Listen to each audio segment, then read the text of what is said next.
Hey guys, Ben here from Blue Ladder, and today I just want to talk to you about some of the things that I've changed over the years. I've been cleaning windows for almost 15 years now, so over a decade. And there's a few things that I've picked up. There's a lot of things that you can learn in that amount of time. And so I'll kind of contrast what I did then versus what I do now. First off, let's start talking about tools. Now, I started out with a bucket of tools from Home Depot and quickly found out that they didn't work very well.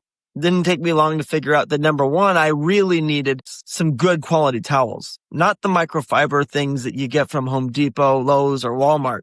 Those would just leave smears and streaks all over the windows that I had just cleaned and didn't do a good job detailing at all. As a matter of fact, I remember one of the first really high-end homes, I had to go back multiple times because I kept leaving a film over the perimeter of the windows. And the lady was a little bit picky, but it also was not a good job.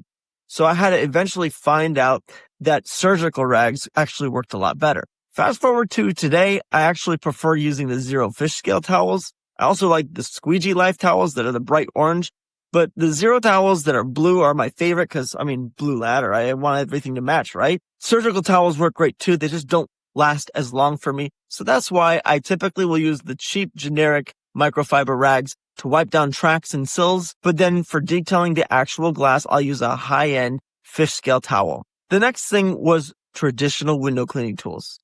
I upgraded all of my equipment so that I would have professional quality tools.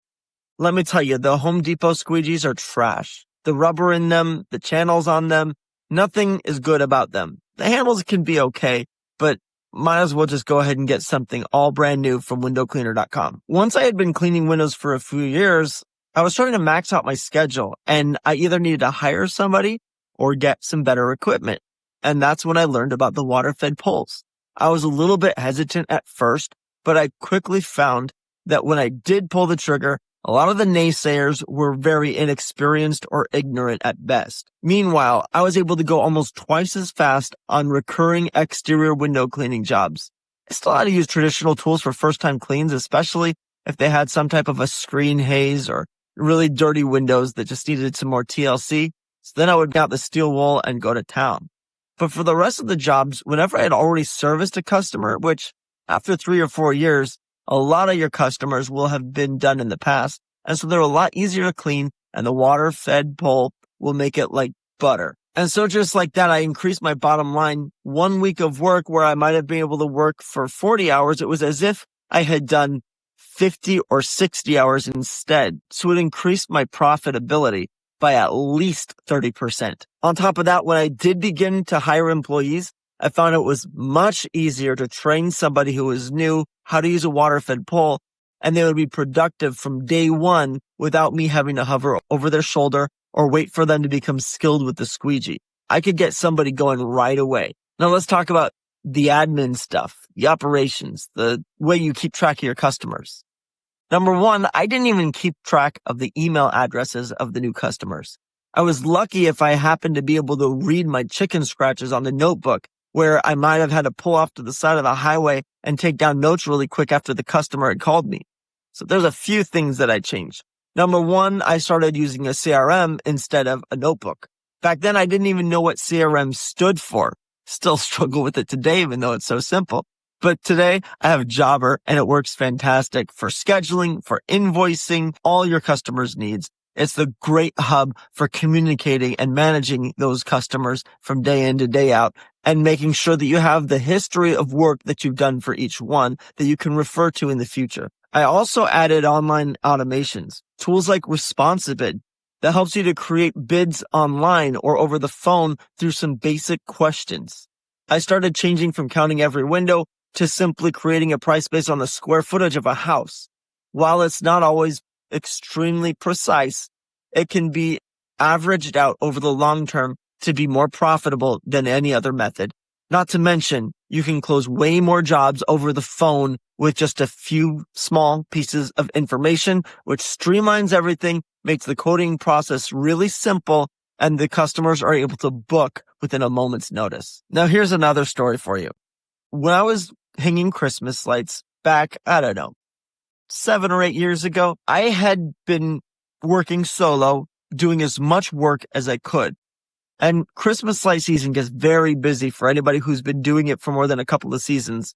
You just get so many customers with such a high demand in such a short window of time that every moment is extremely important not to waste. So by the end of the day, I'd be carried away in work. I'd answer all the calls that I could. But one evening I got home and I had over 25 voicemails in my phone, and I had to listen to every single one of them. It was before AI could transcribe the notes.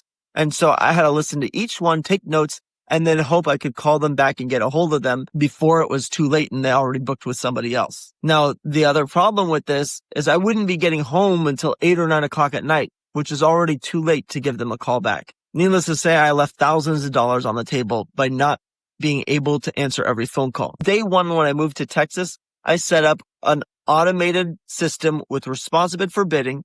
I set up a calendar with all the invoicing on Jobber, and I set up Jill's office, who's able to answer the phone calls and book directly into Jobber or using responsive bid to generate quotes for me on the fly. So now I don't even have to talk to inbound leads. I simply forward them to a call center that's able to understand my business and accurately present prices and scheduling opportunities for every single one of my leads. I mentioned responsive bid already, but that also makes it so that my customers can service themselves. They can go online at any time of the night and book an appointment very conveniently. So I have automations built into place that send them reminders and let them know that they can book again using the link with responsive bid. Nowadays, Jobber has a marketing suite where not only does it allow you to automate emails specific to each service so that I can send out quarterly email reminders for window cleaning customers, or reminders for semi-annual gutter cleaning with my gutter cleaning customers, or send out email blasts to my Christmas light customers, letting them know it's time to set the schedule in August. There's all kinds of other automations you can do, whether you set up an account with high level or use a tool like SendJim, which sends automated postcard mailings to the neighbors of the customers that you're already servicing. Kind of like a 5-around, but automated for afterward with a sequence or series of postcards that you can hand select yourself. Here's another thing. When I first got started, I had a junker. Eventually I upgraded to a Jeep, but I found out pretty quickly that wasn't ideal either. I set up a DI system for water-fed pole in the back of my Jeep, and by the time I outgrew that Jeep, it had leaked everywhere constantly and rusted out much of the chassis. Eventually, I was able to get a brand new Ram 1500, which was sufficient to get me around and had 4-wheel drive in case there was ever icy conditions or if I needed to get through a tough situation. Now I'm getting ready to upgrade to another vehicle and will likely be a van for adequate storage during the peak of the summer or peak of the winter. And I also upgraded from having magnets on my Jeep to now having nice vinyl lettering. It's maybe a step down from a wrap, which is highly advisable if you can swing it, but it can be a little bit pricey. I found I have a really good ROI with the simple vinyl lettering and logo that I put on my truck. It looks really nice and polished, and customers give me compliments it almost every day. Now, I've already touched on it a little bit, but I also started doing intentional marketing.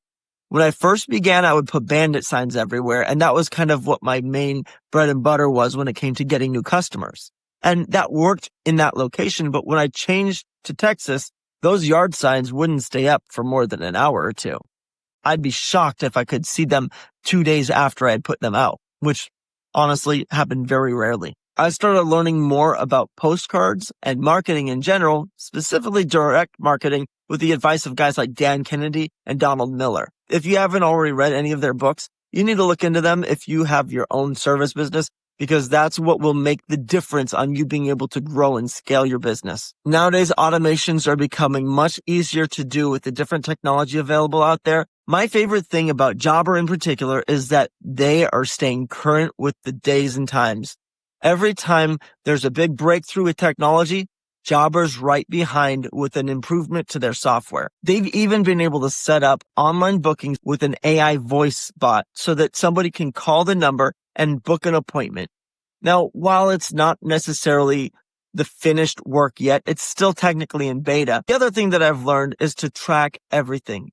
When I first got started, I may have asked or found out how a customer heard about me, but I wasn't tracking it like I should. Whatever CRM you use, there should be a way to track where each lead came from. Jobber makes it really seamless, so whether the customer's filling out a form or you're doing it on their behalf, it's really easy to mark where they heard about you so you can track what sources are working and which ones aren't. Now, one last thing that I did was I actually set up a phone number that's specific to my business apart from my cell phone. See, I had grown and sold a business in New York City. And when I did, I had to kiss my old phone number goodbye. So when I started in Texas, I realized that from day one, I needed to have a designated line for new customers to call that would forward either to my phone or somebody else's. So I set up a toll-free number that would automatically forward to Jill's office, and I could always change it if I needed to answer the calls myself to go to my cell phone. I was able to do this through a site called Number Barn, where it has automated call forwarding with a lot of other robust systems in place, and you can buy as many phone numbers as you need so that you can track each one. For instance, I use a specific phone number for each media of marketing. I have a phone number that's on all my website information, along with Google Business and on the Facebook page, so that I have a consistent online presence with the same phone number. But then I have a different phone number for postcards and even another one to go on the side of my truck. That way I can see how many phone calls are coming from which direction and know over time what's working and what's not. It's crucial that you track all of your efforts, because whatever you measure will continue to improve. But what you don't measure will never help you. So today, guys, I want to encourage you to always be learning and always be growing. Don't get caught up in the past or the way that you've been doing things. Sometimes you need to shake things up and add something new. Those are a few of the things that I've done to improve efficiency in my business. There's been a whole lot more over the past decade, but let me know, what are a couple of the things that you've done to help improve your business so that it's more efficient? I'll see you guys in the next video.